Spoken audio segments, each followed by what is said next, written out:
afternoon, folks. This is Mike here from Krubby's Country Life and Reviews. I bought this stove here probably, I would say, 4 or 5 months ago. It came on sale. It's a Princess Auto tent stove. So what I did was I went ahead and got it. I did take it out of the box, but decided that I was just gonna disassemble it and let you know what I thought of it. So without further ado, I will explain the different parts and pieces here. So this is the main body of the stove. It's got flip up bars here. Potentially that's for hanging your gloves, your socks, things like that. So when you assemble the stove, they give you the top here, that's where your chimney port would go. Inside there is the base. I already have the legs on. It's just Allen screws, and then there's these little stubs, and the feet would slide right into that. And then you would just tighten up these wing nuts.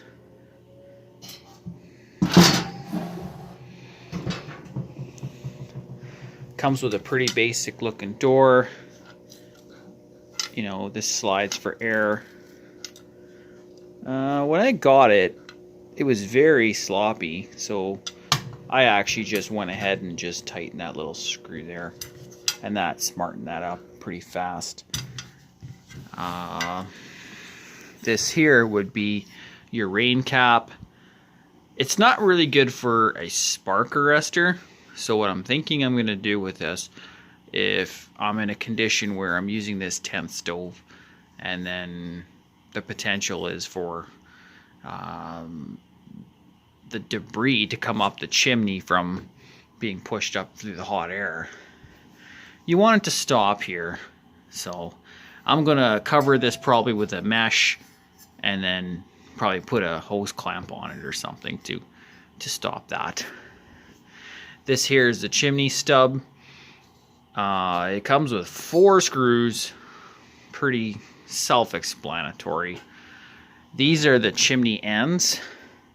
So yeah, you got 3 sections there, and each section looks like it's a couple feet, maybe 1.5 feet, and then 4 legs. They give you a rake. Not sure how strong that is, but I guess it serves its purpose. It goes in there and you can pull your coals. This is probably just a push stick. So yeah, we're gonna reassemble this. This is part of the racks. We're gonna reassemble this, and then we'll review the stove a little closer, and I'll let you know what I think. It was cheap. I bought it on sale for like 58 bucks. And then of course, because I live in a rural area, it was cheaper just to ship it by mail than it was to go pick it up. So, cost me about 20 bucks in shipping to get it to my local town, and then I just picked it up in town. Best advice I can say is with screws like this, make sure you start them nice and slow. Otherwise you'll end up cross-threading them, and that's no good. So you could use an Allen key. You can use a screwdriver with the Allen bit, or you could just go ahead and use a drill or an impact, whatever you have. So don't do what I do. I do this all the time. That's a Torx bit, not an Allen head, but it works just fine. Remember, if you over tighten these things, it's gonna strip. There's no two words about that. Oh, angle. Alright, so the chimney part is on. Let's just put the rack supports back on here so we can see how they function. First, you gotta flip these back. And these will make it so that you can carry the stove.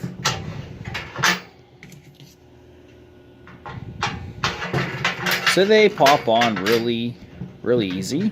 And the function of this is, yeah, got a handle, they flip up.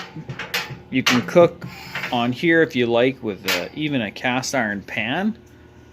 That's no problem.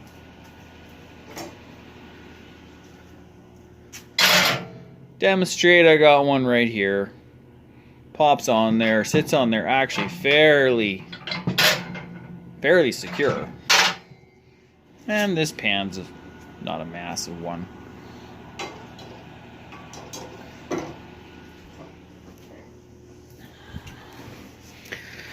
The whole stove is made, all these parts fit right in there. So when you want to transport it, it's no big deal. You just put all the parts in there and you can carry it and go to your destination wherever you like.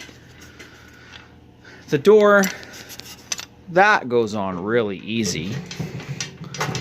And then this here is the latch. So if you look at it, this is made very poorly. If you look at how much play I have there and the slop in this hinge, and this just is just cheesy. So what my plan is I'm gonna cut this off and I'm gonna use a door hinge from just a standard household door. So I'll cut that off and then I'll weld the new piece on, and then that'll make it so that this thing will sit up straight, and then that'll latch properly again too. So the chimney, no big deal. I'll only put one pipe on just to show you what it looks like.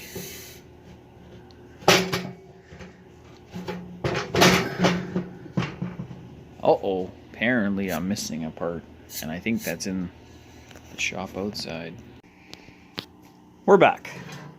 So I take this door off. I'll show you a little bit more about this stove here. If you look at this, you know, it's only tack welded, and it's not super high-end steel, but most of those stoves actually for tents they're pretty light anyway. Like if you get a titanium one, which is way more than I could afford, you could be looking at $400, $500, $600. But I bought this just for the potential of winter camping, and you know what? Ice fishing, because nobody likes to freeze when you're ice fishing. So let's figure out the chimney here. Comes with 3 sections. I have another joiner piece there. If I need to use it for something, I can. I'm going to use it as an adapter for a different application. It just pops on over, no problem. Then all you got to do is, say you were outside or something, you want to put on your rain cap. That'll work. Like I said before, if you put something over here, if you're worried about your tent lighting on fire or burning holes or something because you got big sparks flying up your chimney because of the updraft, put a mesh on that and that'll stop that problem.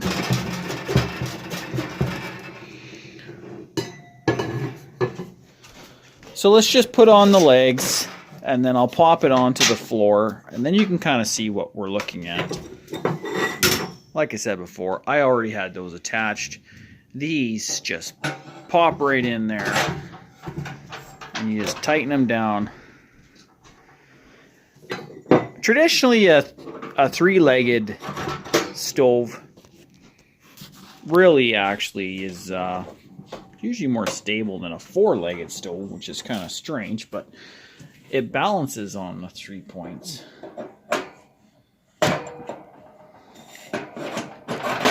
So we'll just put that together like so. Tighten it up. When you're headed out to camp, like I said before, you just put everything inside it and you can transport that way. Here's what I mean about those chintzy welds. So we'll see how those do. But the stove is $60 on sale. What do you expect? Now I'll pick it up.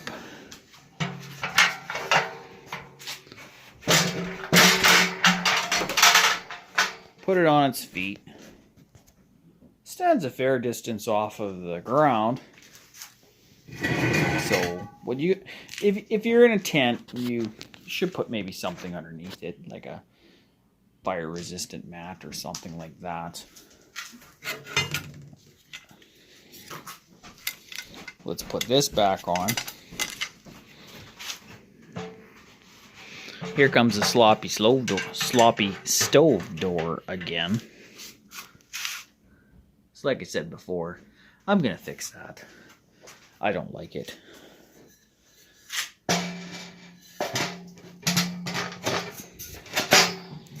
Put a chimney section on.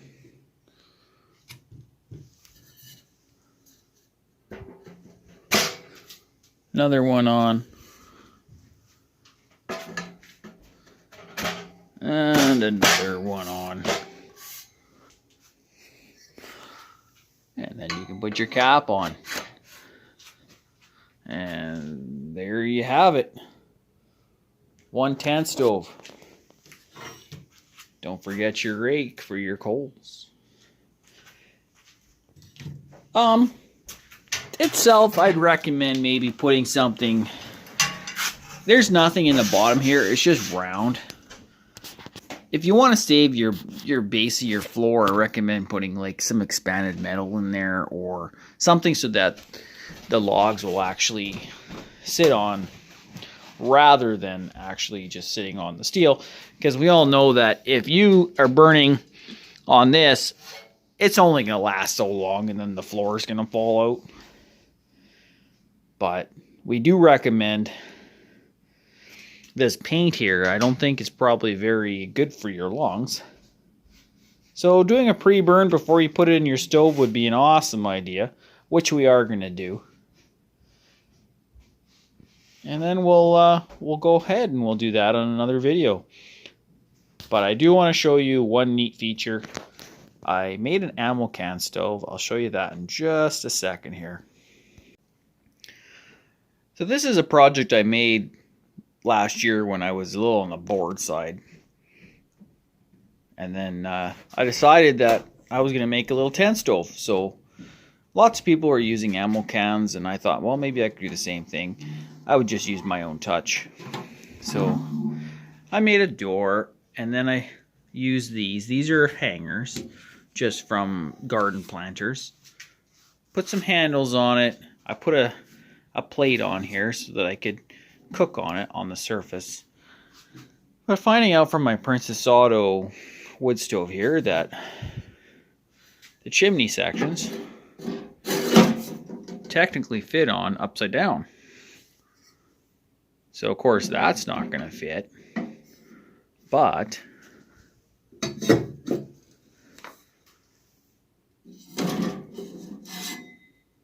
yeah, that's not working either. That's okay. I can make that work with something else. But I can use the chimney from that stove for this stove. I was using an exhaust pipe from just a stick of exhaust pipe from a muffler shop. But that stuff is so heavy and it really weighs down on the stove.